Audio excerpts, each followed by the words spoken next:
जी देखिए, ये हमारे पास क्वेश्चन नंबर 10 है और use the Euler method with d x is equal to 1/3 to estimate y into two if y prime is equal to y minus exponential की power 2x है और y into zero is equal to 1 है। ये हमारे पास initial value condition है। What is the exact value of y of to.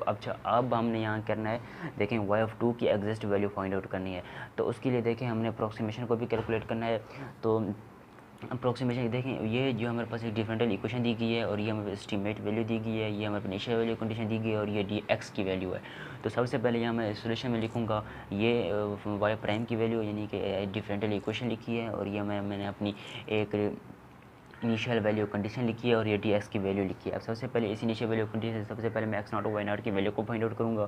फिर उसे फर्स्ट अप्रोक्सीमेशन में जो f of x naught y naught था उसकी जगह यहाँ मैं वैल्यू पुट करूँगा। फर्स्ट अप्रोक्सीमेशन के लिए फार्मूला लिखा था y into zero is equal to 1 function था, उसमें मैंने क्या किया कि एक्स नॉट वाई नॉट की वैल्यू फाइंड आउट की। ये जो जीरो है वो एक्स नॉट के इक्वल है और ये जो 1 है वो दरअसल वाई नॉट के इक्वल है।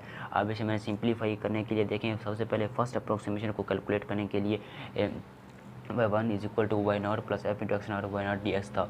एफ इंटू एक्स नॉट दरअसल ये हमारे पास एक फंक्शन है, फंक्शन जो है वो ये है, ये देखें वाई माइनस एक्सपोनेंशियल की पावर 2x, ये हमारे पास फंक्शन है। उस फंक्शन की वैल्यू को लिखा, लेकिन उसने कहा कि ऊपर एक्स नॉट, एक्स को एक्स नॉट में लिखें, वाई को वाई नॉट में लिखें। अब जो फंक्शन में एक्स और वाई था उसमें एक्स को एक्स नॉट का नाम दिया और वाई को वाई नॉट का नाम दिया, क्योंकि अब हमें वैल्यू जो चाहिए वो एक्स नॉट वाई नॉट में चाहिए थी, तो इसी वजह से हमने यहाँ वैल्यू पुट करनी है।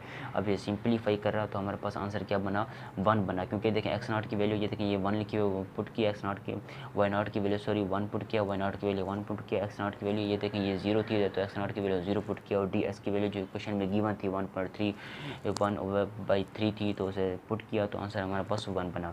करें तो वाई टू की अगर हमने अप्रोक्सीमेशन को कैलकुलेट करना है तो उसके लिए फार्मूला है y one plus f into x one y one d s. अब जो मेरे पास जो ऊपर डिफरेंशियल इक्वेशन जो फंक्शन है उसमें वाई ऑफ एक्स वाई है और एक्स है, उससे हमें एक्स को एक्स वन कहना है, वाई को वाई वन कहना है और इसमें पुट करना है। अब देखिए एक्स वन की वैल्यू को निकालने के लिए हमारे पास ये फार्मूला होता है x one is equal to x naught plus d x के।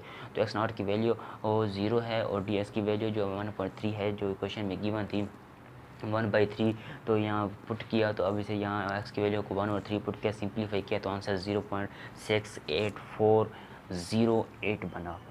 अब सिमिलरली y3 y4 y5 और y6 अप टू 1 जितनी भी अगर अप्रोक्सीमेशन कैलकुलेट करना है, अप्रोक्सीमेशन को कैलकुलेट किया मैंने, सेम यही प्रोसेस मैंने किया है। उसके लिए देखें फार्मूला लगा है y2 plus f into x two y two d s के। अब जो हमारे पास ऊपर जो डिफरेंशियल इक्वेशन थी उसमें जो एक्स और वाई था उसे मैंने नाम दे देना है एक्स टू वाई टू, क्योंकि ऊपर हमें जो वैल्यू चाहिए फंक्शन की वो एक्स टू वाई टू में चाहिए। तो सिमिलरली ये देखें y2 का फार्मूला निकाला है मैंने, y2 की वैल्यू 2 और 3 है तो यहाँ देखें बल्कि x2 की वैल्यू 2 और 3 निकली तो यहाँ x2 की वैल्यू 2 और 3 पुट की है मैंने, सिंप्लीफाई किया तो ये आंसर बना। अब सिमिलरली अगर आपने y4 की वैल्यू को कैलकुलेट करना है तो उसके लिए देखें फार्मूला है, एक रिड्यूस कर देंगे y3 plus f into x three y three d s की। अब x3 की वैल्यू अभी तो हमें चाहिए तो उसके लिए देखें ये फार्मूला है x2 प्लस डी एस की। x2 की जगह 2 और 3 वैल्यू पुट किया जो ऊपर हमें जो फर्स्ट अप्रोक्सीमेशन में वैल्यू को निकाला था और प्लस डी एस की जगह 1/3 वैल्यू पुट किया और सिंप्लीफाई किया तो आंसर 1 बना। अच्छा अब देखें ये हमारे पास y4 की अप्रोक्सीमेशन को मैंने कैलकुलेट कर रखा है। सिमिलरली या सेम मेथड से वाई की अप्रोक्सीमेशन को कैलकुलेट करना बिल्कुल इजी है, क्योंकि वो सेम है, सब एक ही मेथड से हो रहा है। Y five is equal to y four plus f into x four y four d s के। अच्छा अब क्या करना है कि देखें जो हमें ऊपर डिफरेंशियल इक्वेशन दी गई थी, जो फंक्शन था हमारे पास उसमें हमने क्या एक्स और वाई था तो एक्स को एक्स फोर का नाम देना है, वाई को वाई फोर का नाम देना है और इसमें पुट करना है, क्योंकि ऊपर वो कह रहा है कि आप देख सकते हैं एफ इंटू एक्स वो फोर वाई फोर। अगर आप गौर से देखते हैं तो यहाँ से हमें वैल्यू चाहिए एक्स फोर की, तो एक्स फोर की वैल्यू से यहाँ से ऐसे इस फार्मूले की बेस ऐसे निकालें x four is equal to x three plus d x की इक्वल, तो एक्स थ्री की वैल्यू जो हमने ऊपर वाई फोर की अप्रोक्सीमेशन में कैलकुलेट की थी वो 1 बनी थी, प्लस डी एस की वैल्यू गिवन है तो वो है 1/3, तो इसे सोल्व किया तो 4 और 3 बना, इसमें पुट किया तो वाई फाइव की अप्रोक्सीमेशन का आंसर आया।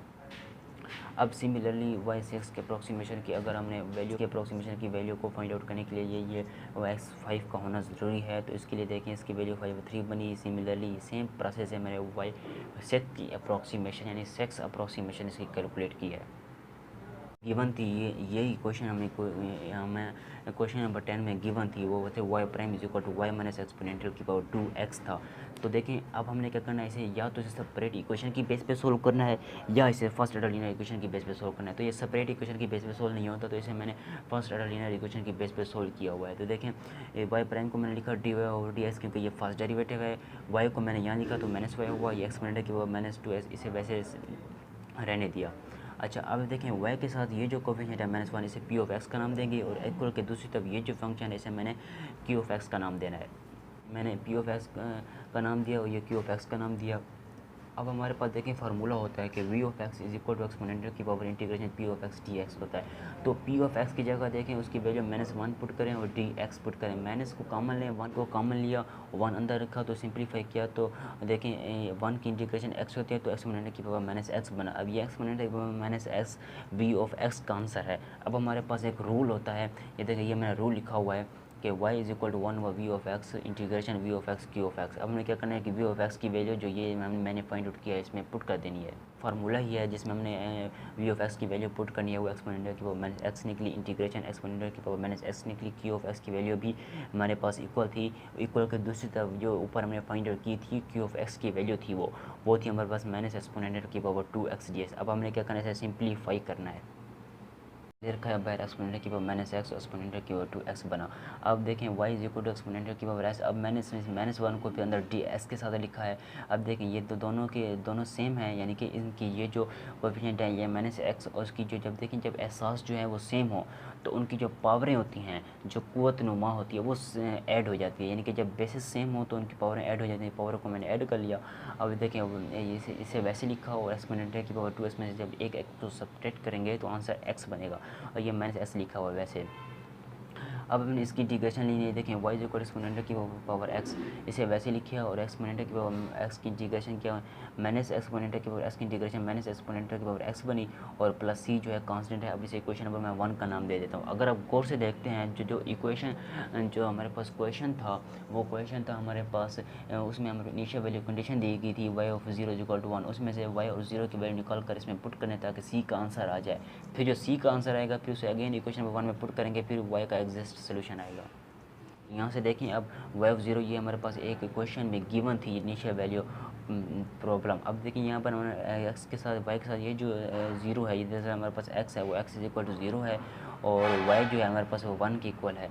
अब आप देखें x 0 है, y की वैल्यू 1 है। अब हमने क्या करना है कि इसमें x जहाँ x होगा और जहाँ y होगा उसमें x की वैल्यू 0 y की वैल्यू 1 रखेंगे तो c का आंसर आएगा। तो देखें मैंने इसे सिमिलरली यहीं से y की जगह 1 रखा है, एक्सपोनेंट की x की जगह 0 रखा, यहाँ भी x की जगह 0 का भी सिंप्लीफाई किया तो देखें एक्सपोनेंट की 0 का आंसर 1 बना, यहाँ भी एक्सपोनेंट की 0 का आंसर 1 बना। सिमिलरली अब मैंने इसे सोल्व किया तो c का आंसर 2 बना। अब मैंने कहा था कि जो हम c का आंसर आ गया अगेन से इक्वेशन नंबर 1 में पुट करना होता है, तो इसे इक्वेशन नंबर 1 में पुट करें। मैं पुट किया तो y is equal to exponent की पावर, और मेरे पास x माइनस एक्सपोनेंट की पावर x प्लस c था, c की वैल्यू मैंने 2 पुट की, और उसके बाद सिंपली एक्सपोनेंट की पावर x को इससे भी मल्टीप्लाई किया और इससे भी मल्टीप्लाई किया।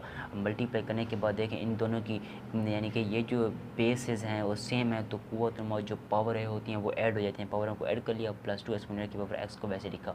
अब नेक्स्ट का आंसर हमारे पास निकाल के आ चुका है, y is equal to minus exponential की पावर 2s प्लस 2 एक्सपोनेंशियल की पावर x।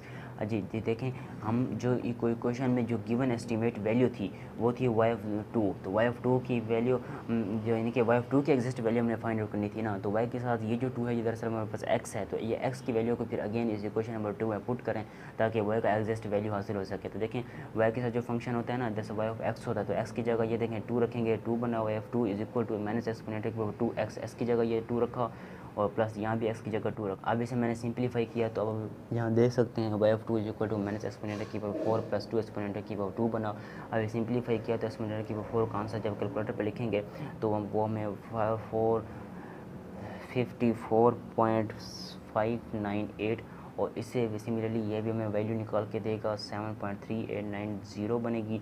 अब इसे हम ऐड करेंगे, सबसे पहले से 2 से मल्टीप्लाई करेंगे, मल्टीप्लाई करने के बाद फिर इसके से ऐड करेंगे, ऐड कर लिया। y(2) का आंसर हमारे पास क्या बनेगा, -39.8200 आंसर बनेगा। अब ये जो 0 आंसर है ये हमारे पास it is exist value of y(2), जो मैंने क्वेश्चन नंबर 10 में उसने कहा था कि y(2) की अपने एग्जिस्ट वैल्यू फाइंड आउट करनी है, तो ये y(2) की एग्जिस्ट वैल्यू फाइंड आउट हो गई।